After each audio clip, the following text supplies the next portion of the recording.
声。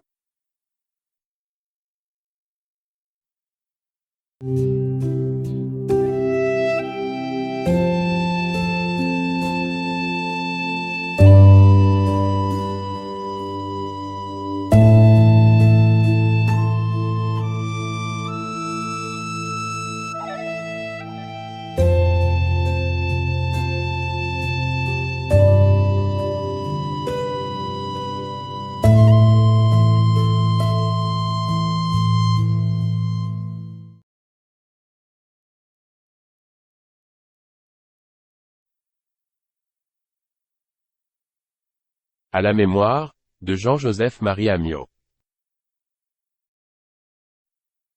I dare say, the ancient Egyptians, with their hieroglyphics, were but children compared to the ancient Chinese.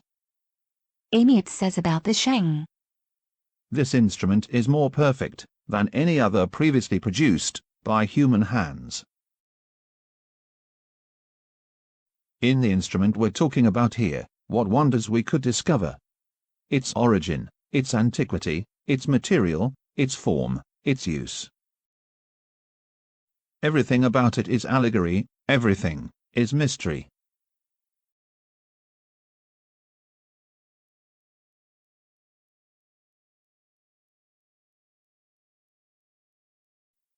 Who was this Amiot, who knew so much about Chinese culture?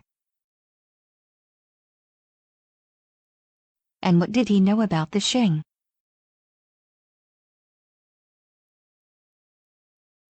Joseph Marie Amiot. 钱德明 Amiot was a Jesuit priest. He started his journey to China in 1749 in France. He reached Macau in 1750. 1751 he traveled on to Peking. Amiot came to the court of Emperor Qianlong. In the Forbidden City, he worked as an astronomer and researcher. He studied the Chinese language and called himself 钱德明. The Society of Jesus, which had sent him to China, was dissolved in Europe in 1762, and then also in China in 1775. Amiot continued to work on translations of Chinese literature into French. He stayed in Beijing. One of his most famous translation is The Art of War. 孫子兵法 A wonderful work on Confucius can be found in Mémoire concernant l'histoire, les sciences et les arts des Chinois. But most important for us here is his work on Chinese music. Mémoire sur la musique des Chinois. Amiot's works on Chinese music is one of the first serious musicological works on Chinese music by a European scholar. Amiot says that the ancient Chinese made hymns to honor the heavens and to honor their ancestors.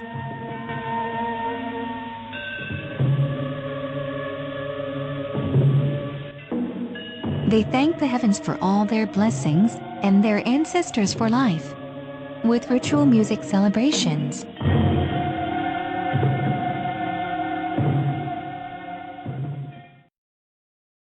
The musical instruments for this ritual music were intended to remind them of the gifts of the earth. They built skin and silk instruments as a sign of superiority over the animals and as a sign of their supremacy. Instruments made of earth, stone and metal were a sign of the land they cultivated. Wooden and bamboo instruments represented the forests. This were 7 materials or sounds, but an 8th sound was still missing. The 8th represents for the ancient Chinese the interaction of all things on earth. It is said that Fuxi, the legendary founder of Chinese civilization, gave the wisdom of the 8 trigrams to his people to free them from barbarism.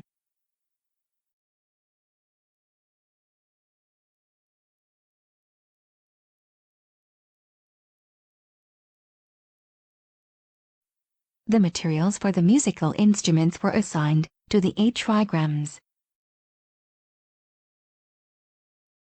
Musical instruments have already been formed from 7 materials. Amiot writes that the ancient Chinese found what they were looking for to complete the 8 in their own gardens. Gourds that have already been shaped by nature as sound bodies. Gourds were chosen to represent vegetables and herbs in the ritual music. Attempts to make an instrument out of gourd began.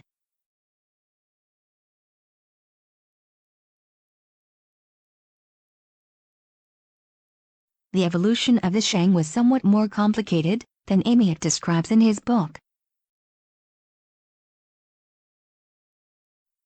Next in Amiot's book is a description of the parts and functions of a Sheng, illustrated by a drawing of a Sheng with 24 pipes.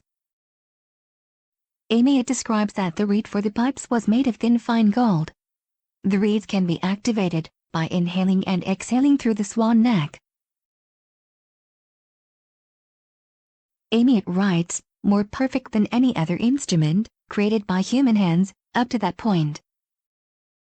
After making an instrument out of gourd, the 8 was complete.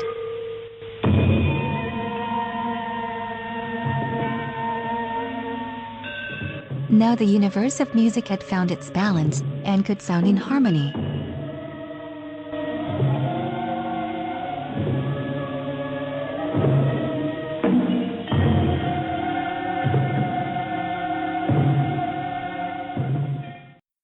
Next it is explained how the different components of the Sheng were assigned to the 3 kingdoms. The animal kingdom is represented by the gooseneck. The plant kingdom is represented by wood, bamboo and gourd. And the mineral kingdom is represented by the reeds made of fine gold. Amiot writes that there are different opinions on the classification of the instrument in China, depending on the scholars.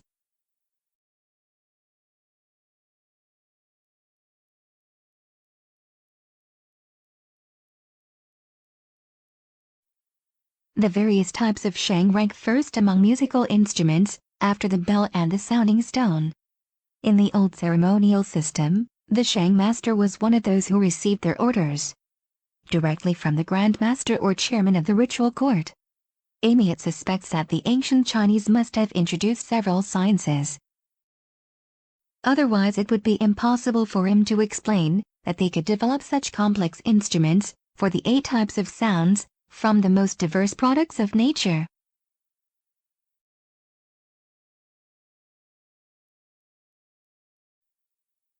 Amiot ordered large and small Sheng variants and sent them in double to France. 4 Sheng variants are described, with their respective tuning, arrangement of the pipes, and the length of the pipes. I have tried to recreate these 4 Sheng variants as they are described as 3D models. 1. A Sheng with 24 pipes. Sheng.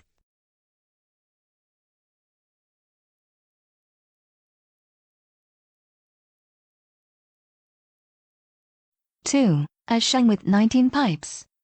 Sheng à 19 tuyaux.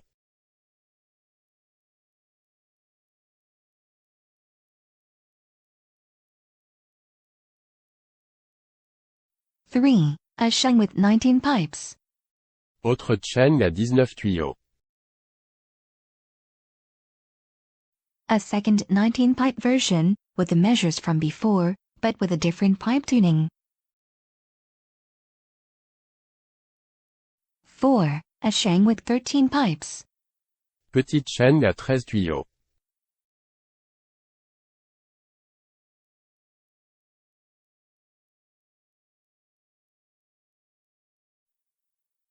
You can find the renders of all 4 Sheng variants, with detailed descriptions on ArtStation.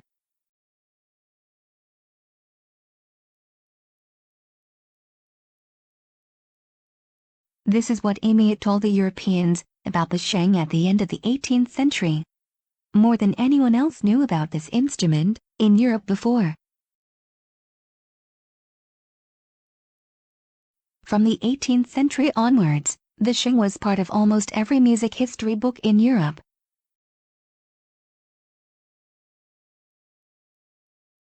However, it took some time before this free reed technique of the Sheng was recognized as new technique in Europe.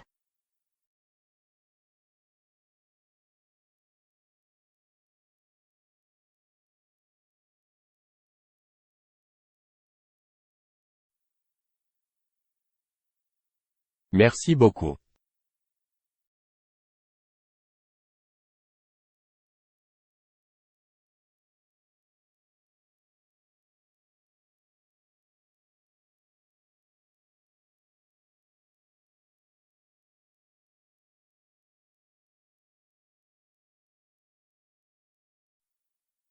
Sheng